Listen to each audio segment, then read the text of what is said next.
Madam Sue, welcome to Malawi. Thank you very much. How does it feel to be back in Malawi hosting a tournament since 2019?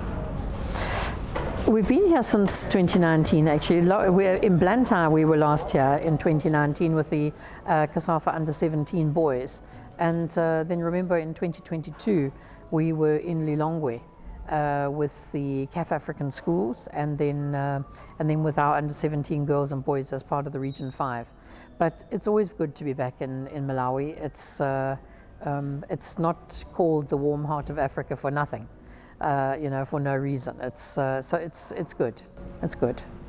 Now, in terms of the administrative side of the tournament, how ready are you ensuring that all is set ahead of the kickoff for the CAF Women's Champions League for the COSAFA?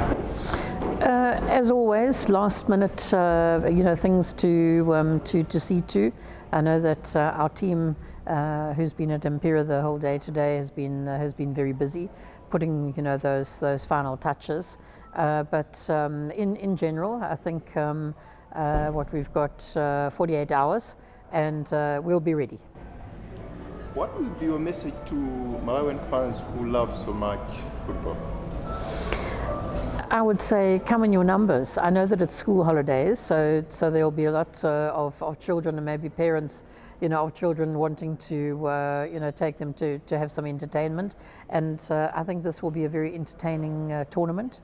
It's the women's clubs this time around. It's senior women at club level from 8 different countries. We're really looking forward to a very interesting competition, and encouraging all of the fans. There's no charge for the tickets, as has been decided by FAM. You do need to get a ticket, however, from the online ticketing platforms that FAM usually uses. So I'm sure that the fans know how to get a ticket. But come out in your numbers. Come and support the home team, Ascent Academy, and generally, come for entertainment. Tell me, how important is this competition in terms of the development of women's football in Southern Africa? I think that it's very important.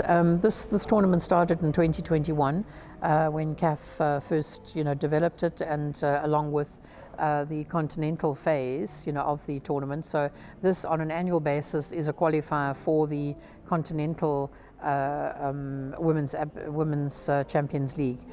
When you're developing football at a club level, it naturally has an impact on the national teams, because of course where do the players come from? They come from the clubs. So a very important tournament. We're into year 4 of this tournament, and we still haven't got as many teams participating as we would like, but this needs more homework with the national associations and with the clubs to get them licensed, so that we can grow it in terms of number of participants. But we're happy with what it is. If we're looking at clubs, also would be very good to have a younger age group, but at club level as well, to really exponentially drive the development of women's football. From experience, anytime that COSAFA is hosting a tournament, there are always off-the-field activities. Can we expect any off-the-field activities? I don't know, in terms of, I've just heard about the training for the referees and what have you. Yes, we've got 2 activities this time around, as per what FAM had requested. So we're doing a medical workshop, which I think will be very good, specifically aimed at the medics attached to the women's clubs of Malawi. So hoping that all of them will come down to Blantyre for that workshop. That'll be run by our Chief Medical Officer, Dr.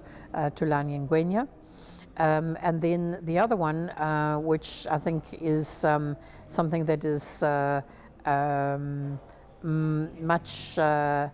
has created much excitement for new FAM president, is VAR training for the referees. So we have not been able to bring the equipment here this time, because next month we are doing a training program for our operators, our technical operators of the equipment, and then we'll be doing a zonal referees of VAR. So what we have done here is we've brought our instructors here, our lead VAR instructor and our technical instructor, as well as Felix Tangawarima, who of course is FIFA instructor and our referees manager. And each evening, started last night, each evening they will be put through their paces on simulation and the theory part behind the VAR. So very important, and it's something that we will be, you know, continuing with, is to have this introduction to the VAR before they even get to have a look at this equipment, which is, you know, new to most of our referees. So rather than just be coming and faced with the sea of equipment and think, oh my goodness, you know, where do I start? So, you know, they've started, and it was very well received last night. You know, the first sessions of taking them through simulations and the theory behind it. That was opened by President Haya last evening. So those are our two. Oh, and then not forgetting our under 15 girls festival of football, which will take place on the 17th at St Andrews. This is a program called Fast Footy. It's a program and a concept that was developed by Mark Fish, and he will be here to run that program with local girls from the under 15 age group, either clubs or local community teams. So looking forward to that. So we've got 3 programs, 3 activities, and hopefully, you know, they will leave their mark, which is what they're supposed to do. Thank you so much. And such a tournaments, usually COSAFA, you leave a legacy. What sort of a legacy would you want to leave for the administrators who are running women's football and just football in general? It's the biggest tournament at the club level for women's football to be held in Malawi. Yes, I think hosting of any zonal tournament, but you know, a zonal, this is an international tournament. It's 8 teams, and I think the opportunity afforded to any member association to host comes with its benefits. Not only the legacy programs, the off-pitch activities, as you have spoken about, but also just the know-how that, you know, that is gained, the capacity building around event management at a professional level. Because that's what we all aspire to, I'm sure. Whether it is a single match, a qualifier, whether it is a tournament, the principles are the same.